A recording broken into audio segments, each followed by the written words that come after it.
గొడవను పెంచి పెద్ద చేయలేదు.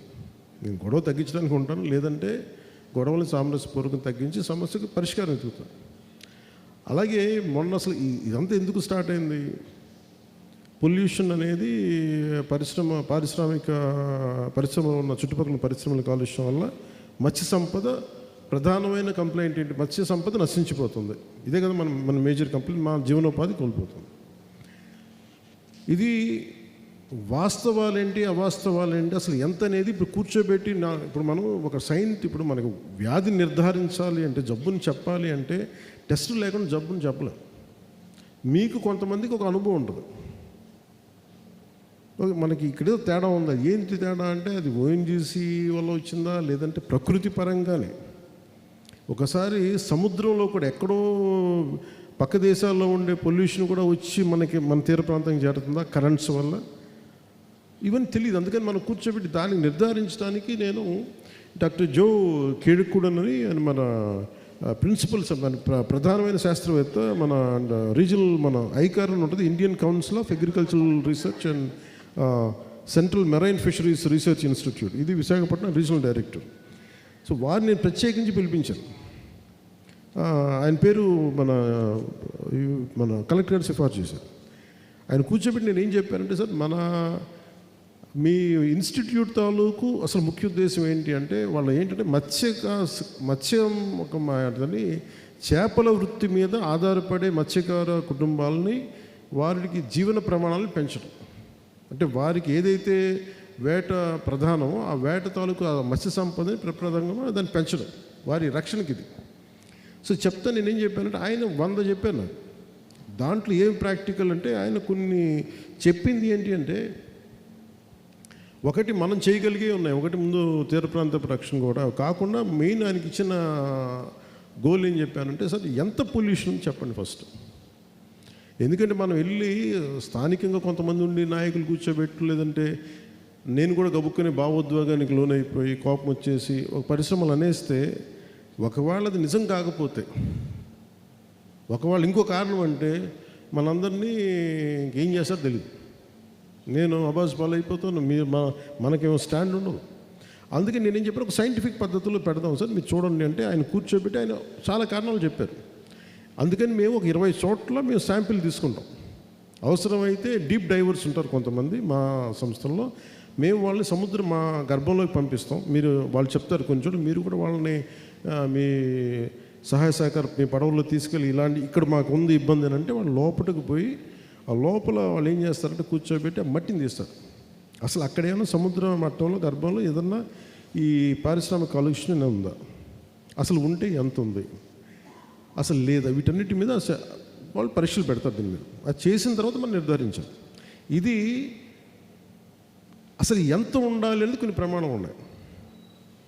అంటే కాలుష్యం ఉంటే తీర ప్రాంతాల్లో ఉన్నాయి అంటే మరి ఎంత కాలుష్యం ఉంది, ఏ స్థాయిలో ఉంది, అసలు మత్స్య సంపద చచ్చిపోయేంత కాలుష్యం ఉందా లేదా, ఏం కారణాలు, 100 కారణాలు ఇవన్నీ కూర్చోబెట్టి అది సైంటిఫిక్ అనాలిసిస్ చేస్తారు. మీతో మాట్లాడిన వారం రోజులు చేసామా 5 రోజులుగా, అక్కడ పిఠాపు నుంచి వచ్చిన 5 రోజులకే నేను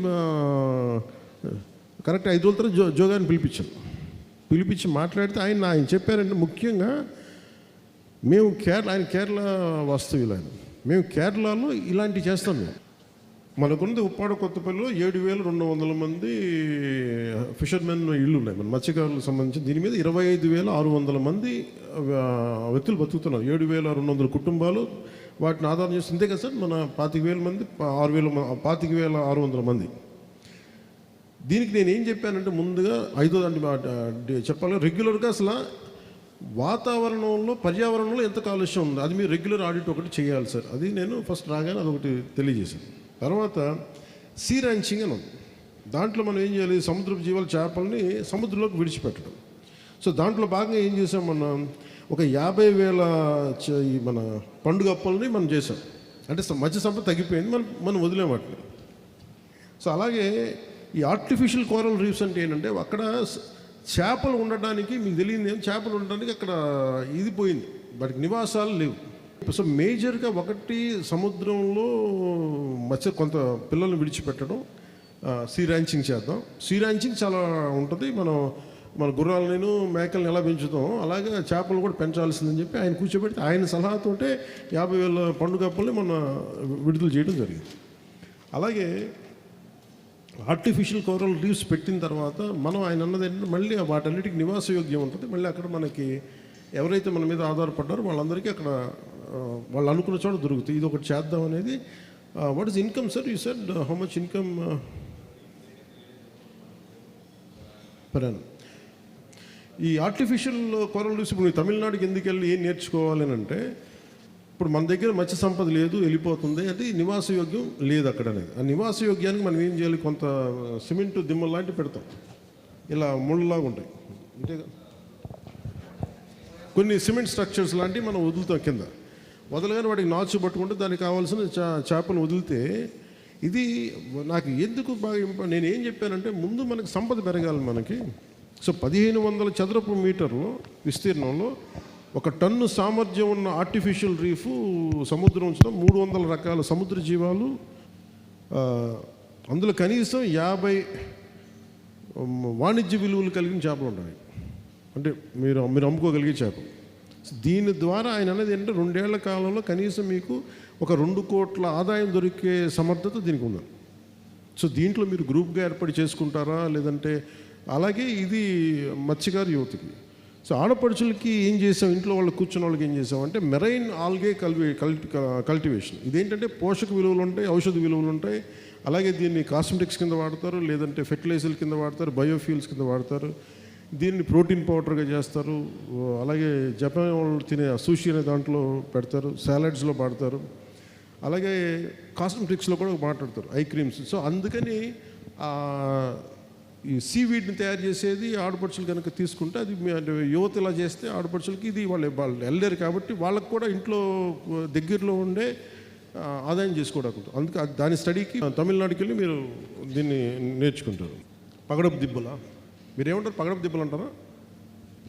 అలాగే ఇందాక మీకు చెప్పినట్టుగా ఉప్పాడ సీ ప్రొటెక్షన్ వాళ్ళకి దాదాపు 323 కోట్లు వాళ్ళు బడ్జెట్ ఉంది. దానికి నేను హోమ్ మినిస్టర్ గారి ఆఫీస్తో మాట్లాడిన. ఆల్రెడీ వాళ్ళు ఏంటంటే సూచనప్రాయంగా తెలియజేశారు, మేము తెలియజేస్తాం. అంటే దానికి ఇంకొక మాట చెప్పడానికి నేను ఢిల్లీ వెళ్తాను ఒక 2 రోజుల తర్వాత, అది మీ దృష్టికి పట్టుకొస్తాను.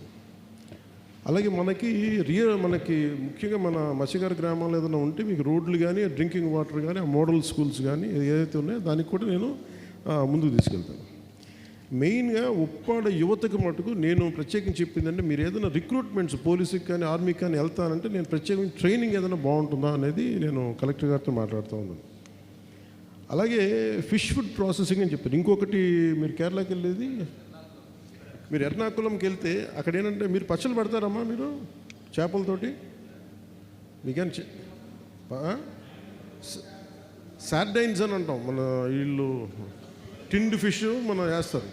సో అదొకటి నేర్చుకోవడానికి మీరు కేరళలో పనిచేస్తుంది. దానివల్ల ఏమవుతుందంటే, ఇప్పుడు మనం స్టేట్ గవర్నమెంట్ ఏం చేస్తుంది, ఎంఎస్ఎంఈకి ల్యాండ్ అలాట్మెంట్ చాలా చేస్తుంది. ఈ మధ్యతరగతి చిన్న పారిశ్రామికవేత్తలు, అలాంటిది మన మత్స్యకార కుటుంబాల నుంచి మీరు ఈ క్యాండ్ మన ప్యాక్డ్ ఫిష్ని కానీ డ్రై ఫిష్ని కానీ చేసుకోవడానికి ఎంఎస్ఎంఈకి ల్యాండ్ మీరు కనుక నేర్చుకుంటే, ఇవన్నీ మీకు పారిశ్రామికవేత్తలుగా కూడా మీరే అంటే మీరే మత్స్య సంపదని బట్టి దాన్ని ఎండిపోకుండా మళ్ళీ పాడైపోకుండా మళ్ళీ కూర్చోబెట్టి దానికి వాల్యూ ఎడిషన్ అన్నమాట. మీరు అంటే పట్టుకున్న సంపదని మళ్ళీ మనం కూర్చోబెట్టి రకరకాలుగా దాన్ని స్టోర్ చేసుకుంటే అది ఎంత ఉంటుంది అనేది దాని మీదకి ఫిష్ ఫుడ్ ప్రాసెసింగ్ మీద మీకు ఒక అవగాహన ఉంటుంది.